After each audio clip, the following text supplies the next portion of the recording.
আমি ওলাইও যাব নোৱাৰো ওলাই গ'লেতো আমি মানে দুইজনী গুচিয়ে গ'লো হেতেন মানে জীৱন্ত অৱস্থাত আমাক নাপায়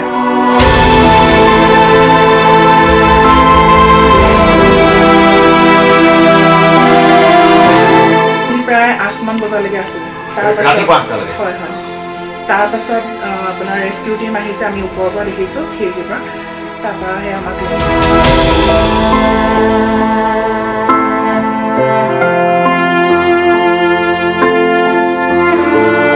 সেইটো মানে কি মানে একমাত্ৰ ভগৱানকে চিন্তা কৰিছো যাতে আৰু মানে আৰু পানী নেবাহিবা আমাক ইমানতে মানে ৰক্ষা কৰা প্ৰভু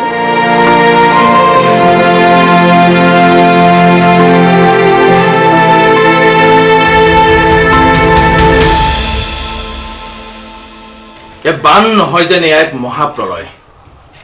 আকস্মিকভাৱে বান নামি আহিছিল আৰু ঠিক 2 বা 3 মিনিটৰ ভিতৰতে ঘৰৰ ভিতৰলৈ পানী সোমাবলৈ আৰম্ভ কৰিছিল মানুহবিলাকে হাহাকাৰ কৰি উঠিছিল আৰু সেই মুহূৰ্তত মই এই মুহূৰ্তত এটা পৰিয়াল মোৰ লগত আছে সেই মুহূৰ্তত বাহিৰলৈ পলাই নিজৰ প্ৰাণটো বচাবৰ বাবে সময় নাই বাহিৰত সম্পূৰ্ণ পানীৰে আৱৰি ধৰিছিল আৰু উপায় নাপায় এটা পৰিয়াল কন্যা আৰু মাতৃ ঘৰৰ ভিতৰ মই সতীৰ্থক সাংবাদিকক দেখুৱাবলৈ অনুৰোধ জনাইছো এখন স্লেব আছে ঘৰৰ ভিতৰ এখন স্লেব এই স্লেবখনৰ ভিতৰত উঠি গৈছিল বানৰ পৰা ৰক্ষা পাবলৈ খন্তেক সময়ৰ পিছতে এই স্লেবখনলৈ পানী আহি পাইছিল আৰু সেই মুহূৰ্তত তেওঁলোকে চিঞৰ বাখৰ আৰ্তনাদ কৰিছিল কিন্তু শুনিবলৈ কোনোৱে নাছিল উৰে নিশা SDRFলৈ ফোন কৰিছিল পুৱা ভাগত SDRF বাহিনীয়ে যেনে তেনে উদ্ধাৰ কৰিবলৈ সক্ষম হৈছিল গোটেই নিশা হাহাকাৰ গাঁওখনৰ এই অঞ্চলটোত বেছি সংখ্যক মানুহ বাহিৰলৈ দৌৰ লৈছিল গাঁৱৰ পৰা ওলাই গৈছিল য'তে ত'তে উঠিছিল গৈ এই অঞ্চলটোত তেওঁলোক প্ৰায় অকলশৰে থাকি লৈছিল মই পোনে তেওঁৰ ওচৰলৈ অকণমান যদি আগবাঢ়ি আহে শিহৰণকাৰী যিটো বৰ্ণনা যিটো আপুনি মোক কৈছে আকস্মিকভাৱে পানী স্লেবৰ ওপৰত আশ্ৰয় ঘৰৰ ভিতৰত পানী আহি স্লেব পাইছিল এই কথাখিনি অকণমান বৰ্ণনা দিছোঁ পানীটো যে হঠাৎ মানে আহিলে আমি প্ৰথমে ভিতৰত সোমাই আছিলোঁ তাৰপিছতে পানীটো আমাৰ আগফালৰ পৰাও আহিলে পাছফালৰ পৰাও আহিলে এতিয়া এনেকুৱা হ'ল আমি ওলাই যাবলৈও মানে একো সুবিধাই নাপালোঁ তাৰপৰা কি কৰিম এতিয়া ওলাই যাবলৈ পাছত লওঁতেও পাছত আমাৰ ঘৰৰ ওচৰৰ মানে ভাইটিহঁতে ক'লে যে আপাখুৰি আপোনালোক নালাগে আহিব যদি আপোনালোকৰ স্লেব আছে স্লেবৰ ওপৰতে ধৰক এতিয়া আমি মানে স্লেবৰ ওপৰত উঠিবলৈও চিন্তা কৰিবলগীয়া হৈছে আমি দুইজনীতে অলপ সমান মানুহ কাৰণে এখন বিচনাখন দিছোঁ আকৌ আপোনাৰ বেঞ্চ দিছোঁ তাৰ ওপৰত মানে চকী 4খন দি যেনে এজনী উঠিলে এজনী ডুব খাওঁ ঘৰৰ ভিতৰত আধা মানে এককাল ডিঙিৰ ওচৰত পানী হৈ গৈছে তাৰ পাছত যেনে তেনে দুইজনী হেঁচা দিলোঁ এফালে এজনী হেঁচা দিছোঁ এফালে এজনী হেঁচা দিছোঁ হেঁচা দি মই উঠিলোঁ মই উঠাৰ পিছততো ছোৱালীজনী অকণমান ভগতো নাই তাই পৰা নাই তাৰপৰা তাইক আকৌ মই বোলো ভৰিয়ে হেঁচা দি যেনে তেনে উঠাই মেলি এই গিলত ধৰি মেলি আমি উঠিলোঁ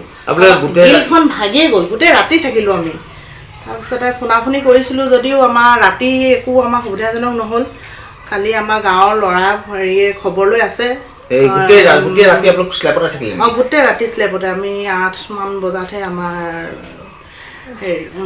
ক্ৰমান্বয়ে পানী বাঢ়ি আহিছিলে স্পৰ্শ কৰিছিলে সেই মুহূৰ্তৰ পৰিৱেশটো কওক সেইটো মানে কি মানে একমাত্ৰ ভগৱানকে চিন্তা কৰিছো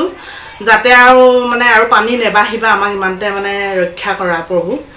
আমি ওলাইও যাব নোৱাৰো ওলাই গ'লেতো আমি মানে দুইজনী গুচিয়ে গ'লো হেতেন মানে জীৱন্ত অৱস্থাত আমাক নাপায় আৰু হয় নিশ্চিতভাৱে মই স্লেবখন আকৌ দেখুৱাইছোঁ চব এইখন স্লেব মোতকৈ হয়তো 1 ফুট ওপৰত আছে স্লেবখন ইতিমধ্যে মূৰৰ ওপৰেদি পানী বাগৰিছিল আৰু স্লেবখন যিহেতু ঘৰৰ ভিতৰৰ গতিকে ইয়াৰ পৰা উদ্ধাৰ কৰাৰ কোনো ব্যৱস্থা নাই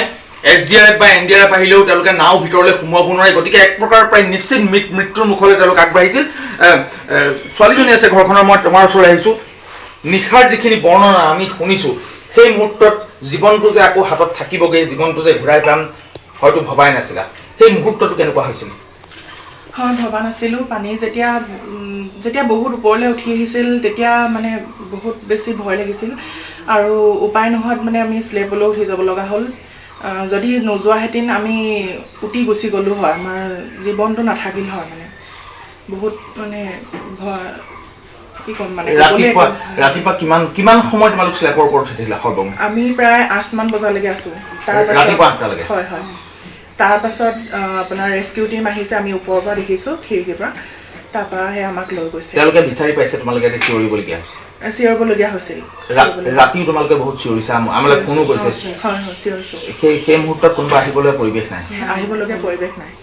হয়, উৰে নিশা মাতৃকন্যাই চিঞৰিছে, কিন্তু সেই মুহূৰ্তত এই অঞ্চললৈ মূৰৰ ওপৰেদি পানী বাগৰিছে, ঘৰ ডুব গৈছে, গতিকে আহিবলৈ কাৰো উপায় নাই। আৰু এই স্লেবখনেৰে তেওঁলোকে শেষ আশ্ৰয় হৈ পৰিছিল। আৰু পুৱাৰ ভাগত SDRF NDRF বাহিনী আহি তেওঁলোকক সেই সময়ত উদ্ধাৰ কৰাটো জটিল কাম আছিলে, গতিকে কিন্তু তথাপিতো এই স্লেবৰ পৰা তেওঁলোকক লৈ গৈছিল। আৰু এই ঘৰখনত বৰ্তমান মই যিখন ঘৰ আছোঁ পুনৰ দেখুৱাইছোঁ, এই ঘৰখনৰ এই সামগ্ৰীবিলাক চব, ইয়াত সামগ্ৰী সকলোবিলাক নষ্ট হৈ গৈছে। ৰিলিফৰ 2-4টা সামগ্ৰী যদি আহিছে তাকে গোটাই পিটাই তেওঁলোকে ঘৰখন শান্তিত লগোৱাৰ চেষ্টা কৰিছে। আৰু এইদৰে নাজিৰাৰ বান গুচি গ'ল। নাজিৰা কিন্তু বানৰ পাছৰ এই যে বিধ্বস্ত পৰিৱেশ, এই বিধ্বস্ত পৰিৱেশে একোখনকৈ ঘৰ এতিয়া থান বান কৰি থৈ গৈছে।